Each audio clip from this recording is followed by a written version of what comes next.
Also, I medicated with an extreme amount of alcohol, painkillers, marijuana, and just felt lost. I see why people don't get out, because you just don't know what to do with yourself. Oh, really? So you had like a sense of some security in the known. Right, the conformity, the repetitive. Huh. Don't have to worry about what I'm going to pick out to wear. Don't have to worry about all these little trivial things in society that kept me in my house. I didn't leave my house unless it was to buy food, and crappy food at that, for over a year. I was in and out of the ER 3-4 times a week with what I thought were heart attacks.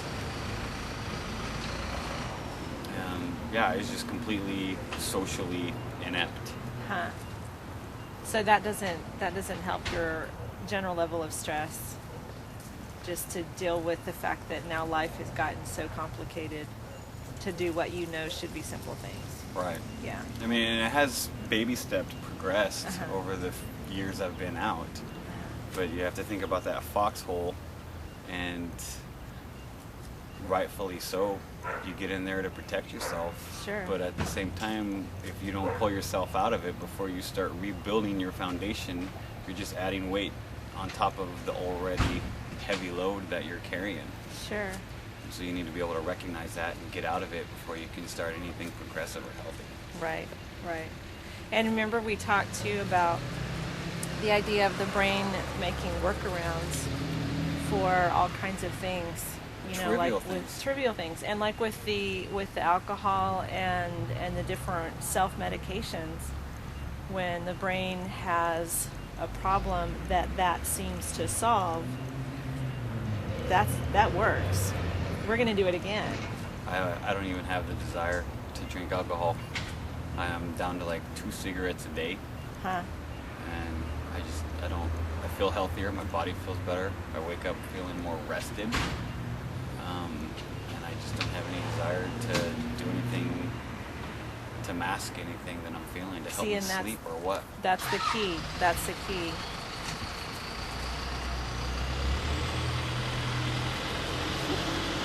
It's nice weather. They're going to do Very yard nice work weather. all day. Oh, I know. That's a UPS truck. Oh.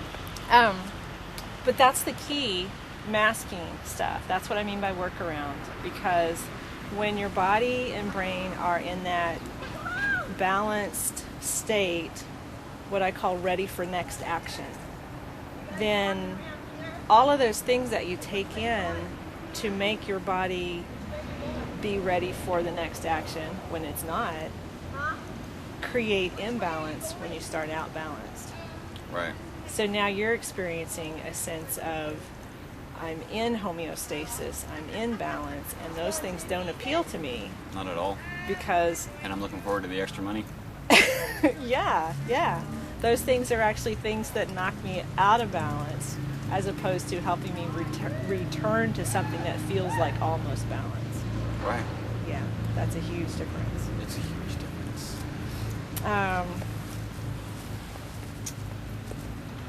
So you've described kind of how you felt before doing brain training and what types of things you experienced that were challenging.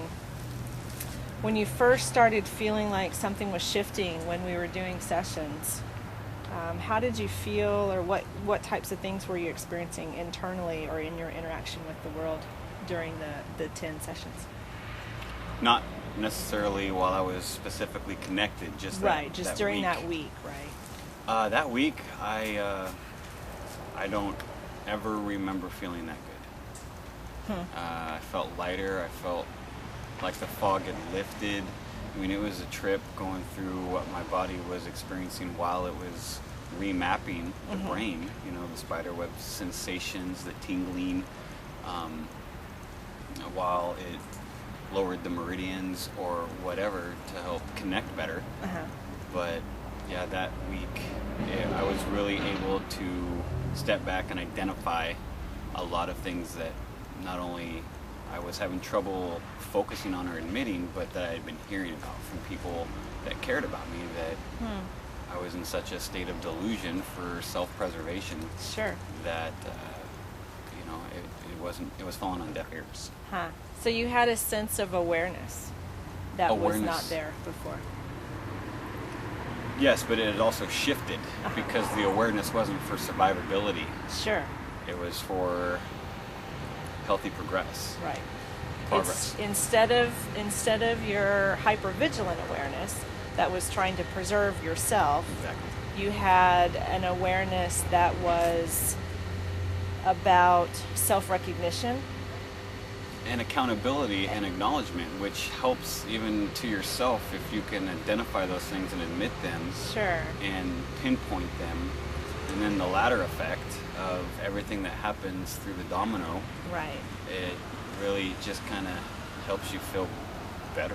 So hearing something from someone that's feedback from someone that you love that is designed to give you information about yourself so that you can take that in and move forward instead of that coming at you like a threat to your survival. Correct. That's coming at you like, oh, well, that's useful information. I could probably use that. Most definitely, and it goes both ways as far Sure. as being able to communicate that. So you have a daughter who's how old? 8. 8. So what kinds of differences have you seen in your ability to communicate to Madeline? I don't get irritated at the fact that she's 8 Huh.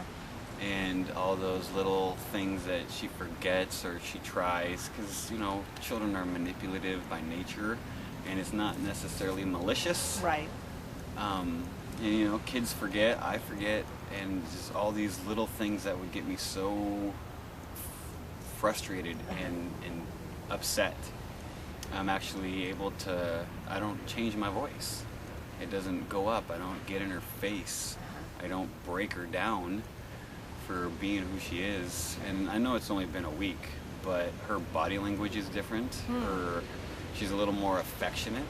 Okay. You know, cuddling time during story time. It used to be me at the foot of the bed, her laying down.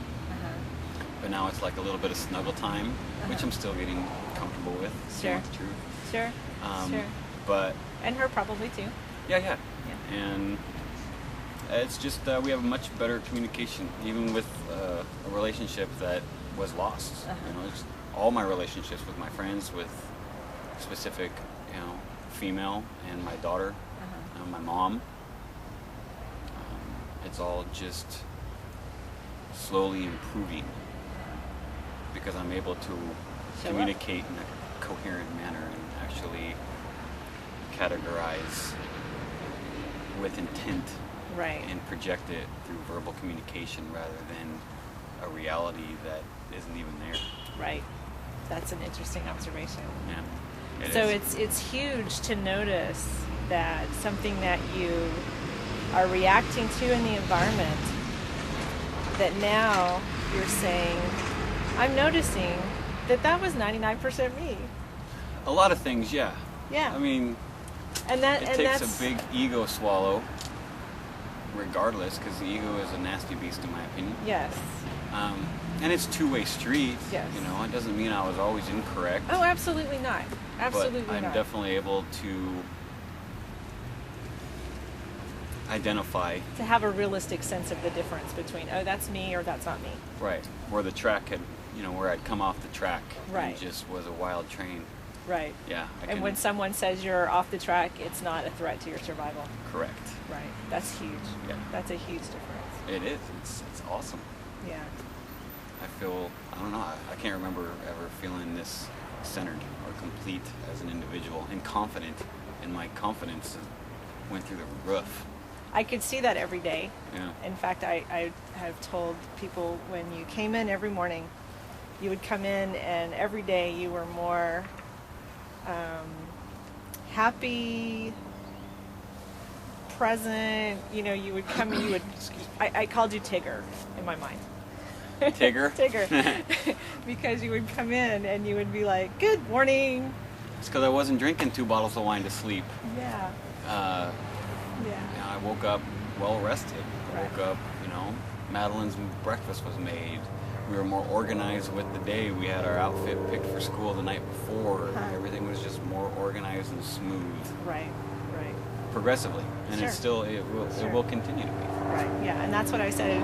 For the next weeks and couple of months, it'll just get more and more as those habits, skills, and abilities get settled in more and more, then those will become things you build on more and more. Well, they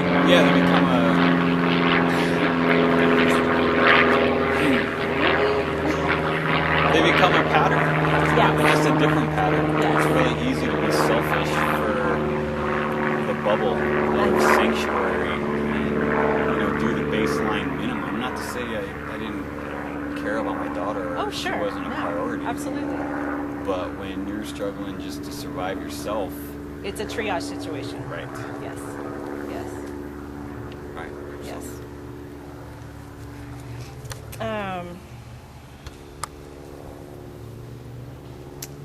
So you're right about a week and a half after starting your sessions, finishing them a little bit about a week ago. What has your experience been like over the weekend and up till this point? Just like physically and it's psychologically. interesting that you asked that because you had mentioned the ups and downs as everything's getting remapped, and there's definitely that. And then the whole familiarity of the contrast between what I'm used to for the last week and a half being so great that I don't have that bottom baseline norm. So when I just drop a little bit, it feels much more extreme than it was before. Right. But when I'm elevated, and I can actually, and I know this is going to sound crazy, but when I'm in those moments and I'm dealing with a situation that's not necessarily perfect, I can actually feel a little tingling in my mind as my brain communicates, or my thoughts, or whatever you want to call it, are staying positive with what is actually going on. And it's really easy just to throw in the towel when you're smothered with frontal lobe cave-in damage, with post-traumatic stress and alcoholism and narcotic addiction. It's really easy just to throw in the towel and say screw it and not even address it. And then when it all just kind of piles up over time, you eventually are going to crumble and break, and those situations really don't go anywhere. Right. It's just another knot in the string, and when you start to loosen it, little pieces of fabric that are in the knot reveal themselves that you didn't even know were there. Sure. Yeah, absolutely. There's a sense of, when I explained the going forward integration period, and I said you'll have times where, just like when you go home from work and you've moved from one house to another and you accidentally go home absent-mindedly, you end up driving halfway to your old house, and then you realize, oh, here I am at my old house. And I said that would happen, in terms of you'll be in a situation and you'll recognize, oh, I'm back where I was. And I said you'll just have to get a hold of it consciously and start steering in the other direction. And that's interesting because you were so sensitive, and the whole time you were being able to feel stuff. And so to actually be able to almost feel yourself, and in your brain steering from old road to new road, and actually feeling, most definitely. That's what I'm doing. I'm intentionally steering to a road I now have. Yeah, that's exactly what's happening. My primary at the VA, Dr. Kanzagara, he had sent me some information about a psychologist or something from New York who was coming into Portland, and he was just traveling around getting information about people specifically that were so elevated and heightened with what was going on in their body. I mean, because I felt every little thing inside my body cavity. And being a paramedic, you start processing all these severe things that could be wrong, and you're like, oh shit. You know too much. Yeah, here I'm really having an aneurysm or whatever, And I mean, it never panned out, but I'm extremely sensitive, and I think a lot of people with post-traumatic stress disorder or head trauma, I think they're all just extremely sensitive to every little shift that goes on in the body, whether it's a gas bubble or... You're just trained to look at... That's what hypervigilance is. That's why they call it that. Oh, yeah, makes sense. That's what it is. It's hypervigilant, yeah.